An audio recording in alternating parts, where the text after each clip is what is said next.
पिछली वीडियो में आपने सीखा कि आखिर केमिकल रिएक्शंस क्या होती है और वो कैसे वर्क करती हैं। साथ ही इसके आपने एक बात और सीखी कि केमिकल रिएक्शंस के कितने कितने टाइप्स होते हैं। फिर एक वीडियो में आपने ये सीखा कि बैलेंस इक्वेशंस क्या होती है।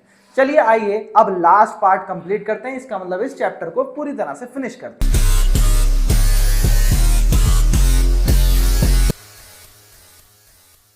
अब सुनिए, यहां पर टाइप्स ऑफ केमिकल रिएक्शन में पहला कॉम्बिनेशन रिएक्शन पिछली वीडियो में समझा चुके हैं, ये हमारा कवर हो चुका था। डिकम्पोजिशन रिएक्शन ये भी कवर हो चुका था। डिस्प्लेसमेंट रिएक्शन और डबल डिस्प्लेसमेंट रिएक्शन ये बचा है। और इसके बाद हम क्या कवर करेंगे? हम इसके बाद कवर करने वाले हैं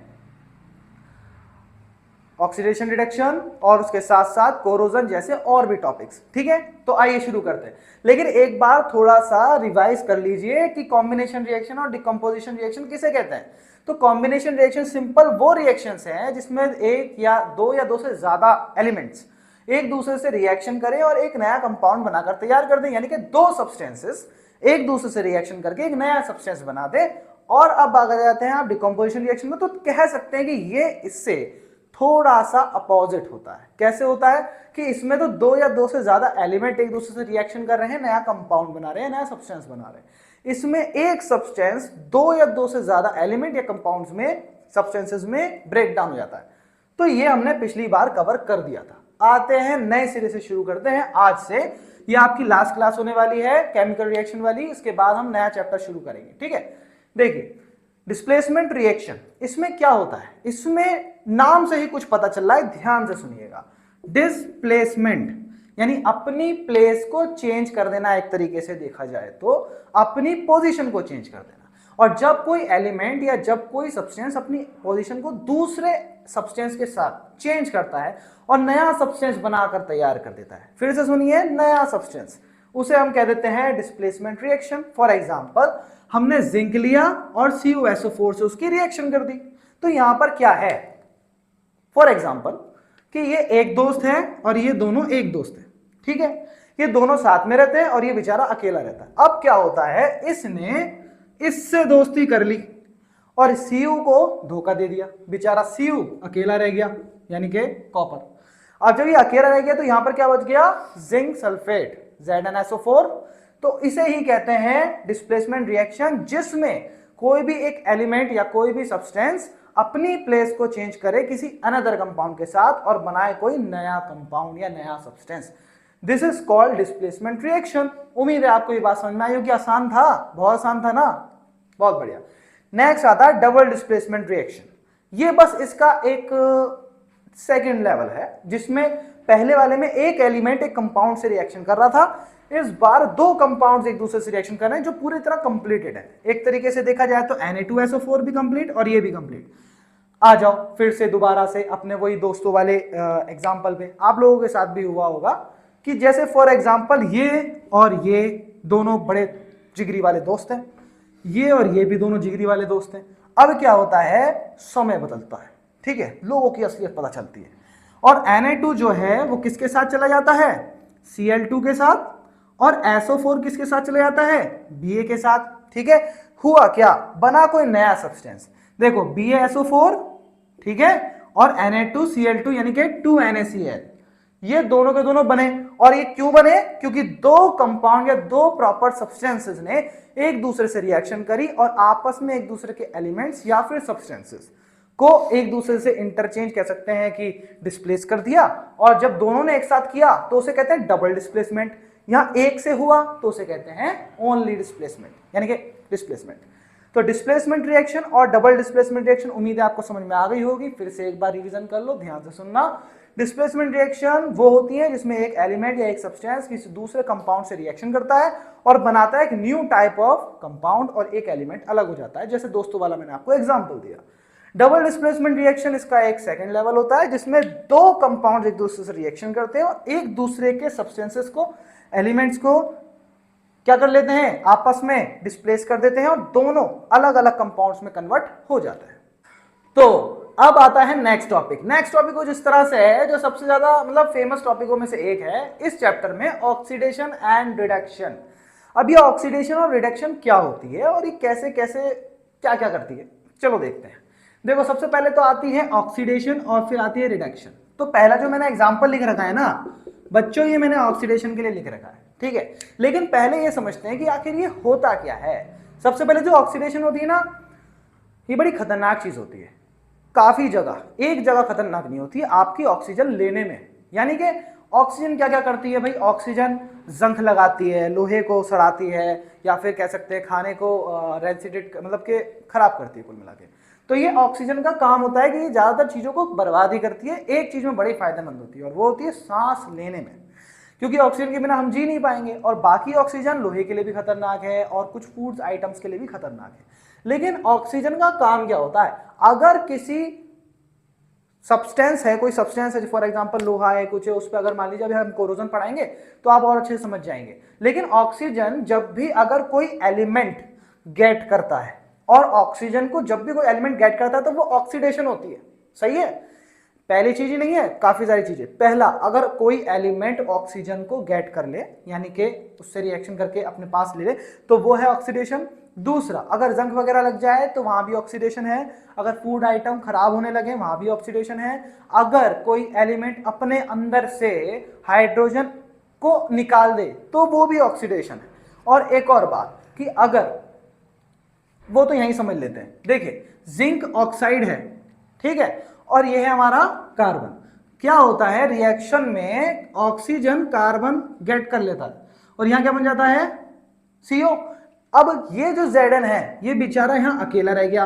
तो ये एक प्रॉपर एक इक्वेशन है ये समझने के लिए कि ये क्या है। तो यहां पर क्या हुआ, एलिमेंट ने सिंपल, इस वाले एलिमेंट ने सिंपल ऑक्सीजन को गेट किया, तो ये जो है ना ये ऑक्सीडेशन है, ठीक। अब दूसरी कंडीशन समझते हैं आप। फॉर एग्जाम्पल कोई, अभी मैंने मेटल की बात करी, मेटल पे आ जाओ। जैसे कि आप कोई भी मेटल ले लो, Fe, या फिर एक आपने इक्वेशन पढ़ी होगी कि जब भी कोई मेटल रिएक्शन करता है किससे, ऑक्सीजन से, तो वो क्या बनाता है, मेटल ऑक्साइड बनाता है, सही है। अभी जो मेटल ऑक्साइड बनकर तैयार होती है, ये भी तो एक तरीके का ऑक्सीडेशन है। वो अलग बात है कि ये जंग लगना है, सही है, पर है तो क्या, ऑक्सीडेशन। एक और चीज समझिए, अगर मान लीजिए 2C प्लस एडिशन हो रहा है किसके साथ, मतलब के रिएक्शन हो रहा है ऑक्सीजन के साथ, तो यहां पर क्या हो रहा है, ऑक्सीजन पे क्या, ऑक्सीजन क्या होता है, निगेटिव होता है। क्या होता है ऑक्सीजन पे, निगेटिव।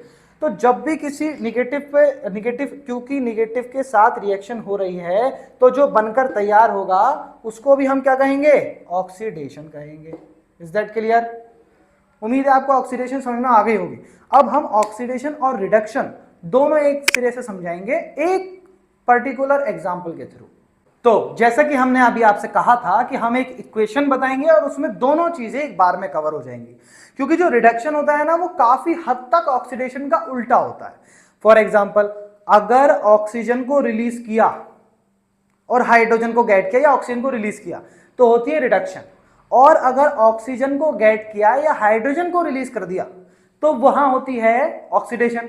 अब वो दोनों चीजें एक ही कंडीशन में समझ लीजिए। देखिए, जिंक ने CuO से रिएक्शन करी, ZnO बना, जिसमें जिंक ने क्या करा बच्चों, गेट किया, तो इसको हम क्या कहेंगे, ऑक्सीडेशन, ठीक है। और वहीं दूसरी तरफ अगर हम देखें तो Cu, जिसके पास ऑक्सीजन पहले से ही मौजूद था, उसने अपने अंदर से ऑक्सीजन को क्या कर दिया, रिलीज कर दिया, तो ये क्या हुआ, रिडक्शन हो गया, ठीक है। तो यहां पर आपको एक ही जगह पर दोनों की दोनों रिएक्शंस या दोनों की दोनों कंडीशंस सॉल्व होती हुई नजर आ रही है कि पहले में जिंक ने क्या करा, ऑक्सीजन को गेट किया, ऑक्सीडेशन, ठीक है, और एक ने ऑक्सीजन को, यानी Cu ने ऑक्सीजन को रिलीज कर दिया, then this is called reduction. उम्मीद है आपको ये बात समझ में आ गई होगी। अब जल्दी से हम बढ़ते हैं कोरोजन और एसिडिटी की तरफ। तो अब आ जाते हैं हम कोरोजन की तरफ। अब कोरोजन क्या होता है, आपने अक्सर देखा होगा अपने घर में कोई भी लोहे की चारपाई, लोहे के पलंग, लोहे की खाट, कोई भी कहीं पड़ी हो, ठीक है, तो उसमें क्या होता है, बारिश पड़ती है या फिर वो ऑक्सीजन के कंपेयर में रहती है बहुत देर तक, तो क्या होता है, उसमें ऑक्सीजन रिएक्शन करती रहती है और वो आयरन का ऑक्साइड, आयरन ऑक्साइड बना देती है, या फिर कह सकते हैं कि उसे इतना ज्यादा ऑक्सीडाइज कर देती है कि वो ऑक्सीडाइज होने के बाद दिखाई पड़ती है जंग लगी हुई। आ गया समझ। वो जंग लगी हुई है ये पता चलता है जब उस पे ऑक्सीजन रिएक्शन हो जाती है।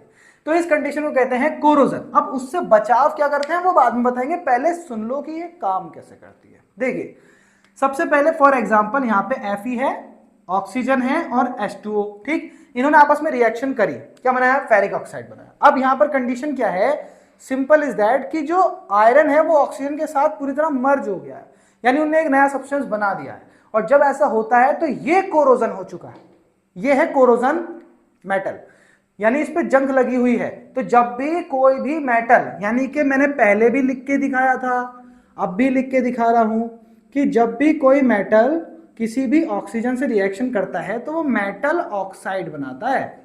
आगे समझ, मेटल ऑक्साइड मतलब उस पर जंग लगा देता है, और इसी कंडीशन को और इसी को कहते हैं हम कोरोजन। आगे समझ आप लोगों को, तो बहुत आसान तरीके से मैंने बता दिया। फिर वो चाहे कोई भी मेटल क्यों ना हो, अगर उसने ऑक्सीजन से रिएक्शन कर ली तो फिर वो बनाएगा मेटल ऑक्साइड, जिसका मतलब है कि वो उसको क्या कर देगा, जंग लगा देगा।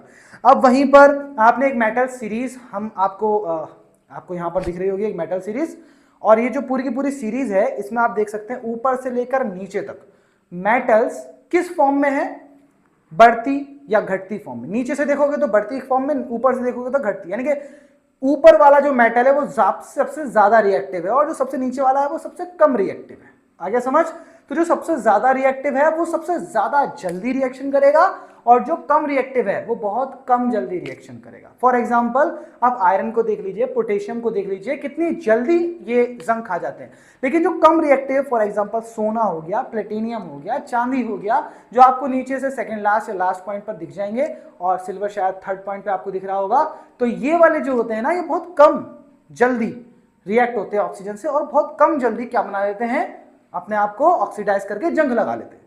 तभी तो लोग सोने की चीजें पहनना ज्यादा पसंद करते हैं और लोहे की चीजें पहनना कम, क्योंकि वो बहुत ज्यादा चमकती हैं और चमकने के साथ साथ बहुत ज्यादा अच्छी लगती हैं और जल्दी से जंग भी नहीं लगती। पर इसका मतलब ये नहीं है कि उस पर जंग नहीं लगती, लगती है किसी एक पॉइंट पर आकर, किसी एक टाइम पर आकर, ठीक है। तो उसी तरह से आपने यहाँ पर कोरोजन का पूरा कंडीशन समझ ली है। उम्मीद है आपको बात समझ में आ गई होगी। अब कुछ एग्जाम्पल देखें, इसे देखें, चम्मच कितना ठीक लग रहा है, एकदम मस्त चमकता हुआ। और अब इसे देखिए, आफ्टर कोरोजन कैसा हो गया। चलिए इसे हटाते हैं। दूसरा, इसे देखिए आप, कितना ज्यादा चमक रहा है इस वक्त ये वाला मेटल, लेकिन अब देखिए जंग लग चुकी है। इसे भी हटाइए। उम्मीद है आप लोग इस बात को समझ चुके होंगे। आखिरी टॉपिक रेंसिडिटी, बहुत आसान है, जल्दी समझते हैं। रेंसिडिटी क्या होता है, जब कुछ फूड आइटम्स ऑक्सीजन से रिएक्शन करने के बाद पूरी तरह से क्या हो जाते हैं, खराब होने लगते हैं, सड़ने लगते हैं, गलने लगते हैं, उन्हें हम कहते हैं, उस कंडीशन को हम कहीं ना कहीं रेंसिडिटी में समझते हैं। जैसे कि फॉर एग्जांपल आपने पैकेट्स में कुछ चीजें खाई होंगी, वो खराब नहीं होती। क्यों नहीं होती वो खराब, क्योंकि उसको पूरी तरह से पैक कर दिया जाता है, ऑक्सीजन के संपर्क से दूर कर दिया जाता है और उसके अंदर भर दी जाती है nitrogen gas type of, another type of gases भी भर दी जाती हैं, नाइट्रोजन भी भर दी जाती है, जिसकी वजह से क्या होता है, वो ऑक्सीजन से बचाव करता है, प्रिवेंशन करता है। उसी तरह से कोरोजन के मामले में भी हमने यही करा, जब मेटल जल्दी से जल्दी कोरोजन हो जाता है तो उसमें क्या करते हैं, पॉलिश करते हैं, ताकि वो जल्दी से ऑक्सीजन से रिएक्शन ना करे और जल्दी से जंग ना लगाए। उम्मीद है ये सारे टॉपिक आपको अच्छे से पसंद आए होंगे, समझ में आए होंगे। अगर आपको वीडियो इन्फॉर्मेटिव लगी है तो वीडियो को लाइक करें, शेयर करें और ऐसी वीडियोस को देखने के लिए चैनल को करें सब्सक्राइब।